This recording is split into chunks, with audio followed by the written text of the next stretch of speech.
आज आपण भेट देणार आहोत आपल्या अगदी जवळच्या आणि खूप थोर अशा एका दिव्य व्यक्तिमत्वाला। संत, योगी, भक्त, मार्गदर्शक, जे देव म्हणा किंवा संत म्हणा, जे म्हणाल त्यात सहज सामावणारे, ते म्हणजे लाखनवाडीचे संत गुणवंत महाराज।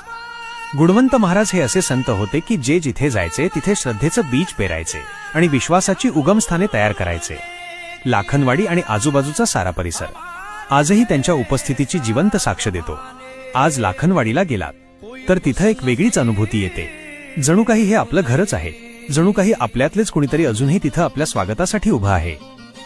आणि हो मित्रांनो, आजही तिथं प्रसाद म्हणून भजी वाटली जातात आणि भक्त आनंदाने ती घेतात, वाटतात आणि समाधानाने परततात, कारण तिथं फक्त अन्न नाही तर श्रद्धा आणि आशीर्वाद मिळतो। मित्रांनो, संत कधीच जात नाहीत, ते आपल्या श्रद्धेत आणि आठवणीत कायमच जिवंत राहतात। तुम्हाला व्हिडिओ आवडत असेल तर नक्की शेअर करा आणि फॉलो करा। धन्यवाद।